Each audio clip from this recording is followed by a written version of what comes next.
Price the Lord. இன்றைய ஜீவ அப்பம் 2 கொரிந்தியர் 6ஆம் அதிகாரம் 11, 12, 13 வசனங்கள். கொரிந்தியரே, எங்கள் வாய் உங்களோடே பேச திறந்திருக்கிறது, எங்கள் இருதயம் பூரித்திருக்கிறது, எங்கள் உள்ளம் உங்களை குறித்து நெருக்கமடையவில்லை, உங்கள் உள்ளமே எங்களை குறித்து நெருக்கமடைந்திருக்கிறது. ஆதலால் அதற்கு பதிலீடாக நீங்களும் பூரிப்பாகுங்கள் என்று பிள்ளைகளுக்கு சொல்லுகிறது போல உங்களுக்கு சொல்லுகிறேன். ஆமென். அல்லேலூயா.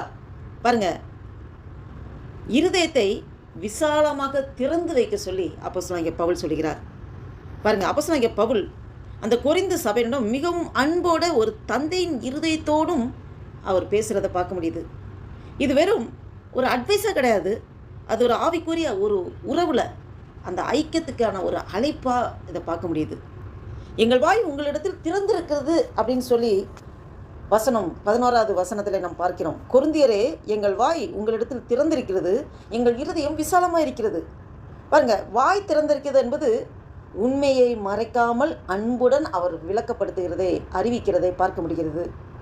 இருதயம் விசாலமாக இருக்கிறது என்பது ஒரு எண்ணிக்கை அடங்காத ஒரு எல்லையற்ற ஒரு அன்பை ஏற்றுக்கொள்ளும் மனதை அது குறிக்கிறதாக பார்க்க முடிகிறது.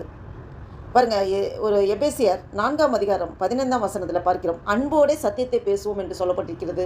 இன்னும் 1 தெசலோனிக்கேயர் 2ஆம் அதிகாரம் 8ஆம் வசனத்தில் பார்க்கிறோம், சுவிசேஷத்தை மட்டுமல்ல எங்கள் உயிரையும் உங்களுக்கு கொடுக்க மனதாக இருக்கிறோம் என்று சொல்கிறார்கள். அதுபோல தான் நம்மளுடைய ஒரு ஊழியம் செய்ய வருகிறோம் என்றால் ஆண்டவருக்காக அந்த முழு அர்ப்பணிப்போட அன்பு நிறைந்த இருதயத்தோட நம்ம திறந்த மனதோட நாம் ஊழியம் செய்ய வேண்டும்.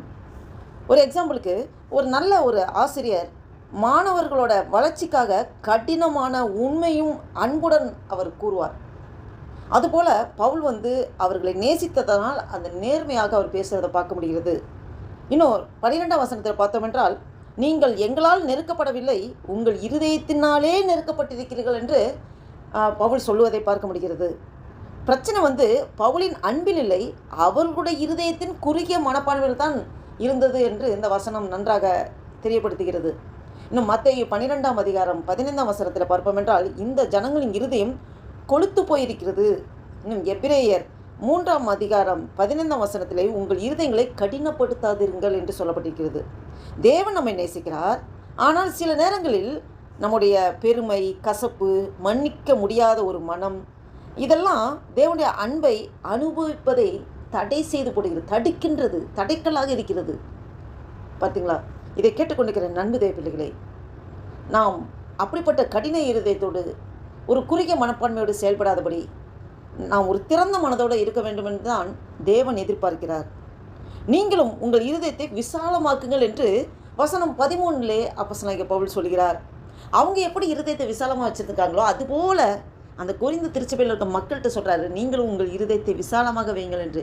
இப்போது கேட்டுக்கொண்டிருக்கிற நண்பு தேவ பிள்ளைகளே, உங்களோடும் என்னோடும் ஆவியானவர் பேசுகிறது என்னவென்றால், நம்மளுடைய இருதயமும் விசாலமாக வைக்க வேண்டும். பிள்ளைகளோடு பேசுகிறது போல சொல்லுகிறேன் என்று சொல்கிறார். நீங்கள் பிரதித்திரமாக உங்கள் இருதயத்தையும் விசாலமாக்குங்கள் என்று சொல்கிறார்.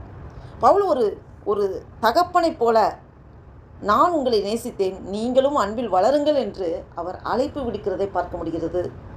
இன்னும் யோவான் 13ஆம் அதிகாரம் 34ஆம் வசனம் 35ஆம் வசனத்தில் பார்ப்போம் என்றால், ஒருவரில் ஒருவர் அன்பாயிருங்கள்.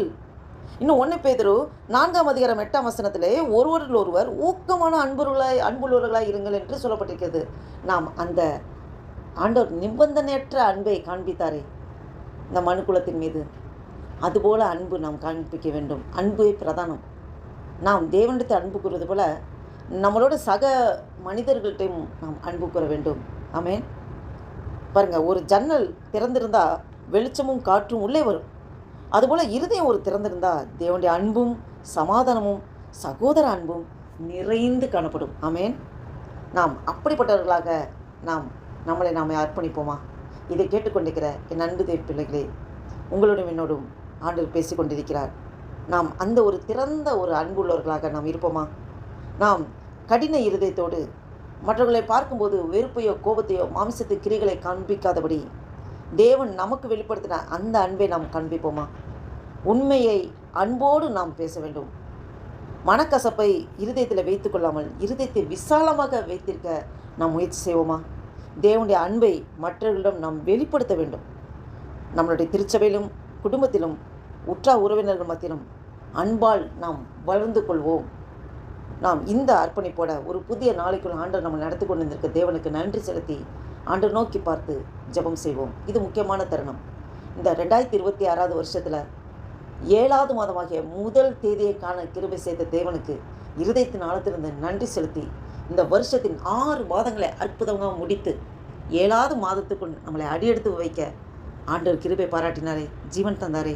அப்படிப்பட்ட தேவனுக்கு இருதயத்தின் ஆழத்திலிருந்து நன்றி பலிகளோடு துதி பலிகளோடு ஆண்டு நோக்கி பார்த்து ஜெபம் செய்வோம். ஹல்லேலூயா. நன்றி தகப்பனே, நன்றியோடு துதிக்கிற ஆண்டவரே, துதிகளை மத்தியில் வாசம் செய்கிற தேவனே, உம்மை நன்றியோடு துதிக்க ஐயா. நன்றி அப்பா, நன்றி தகப்பனே. இந்த 2026 வருஷத்தின் 7வது மாதமாகிய இந்த ஜூலை மாதத்தின் முதல் தேதியை காண கிருபை செய்த தேவனே, உமக்கு கொடான கொடி ஸ்தோத்திரம் ஐயா. நன்றி தகப்பனே.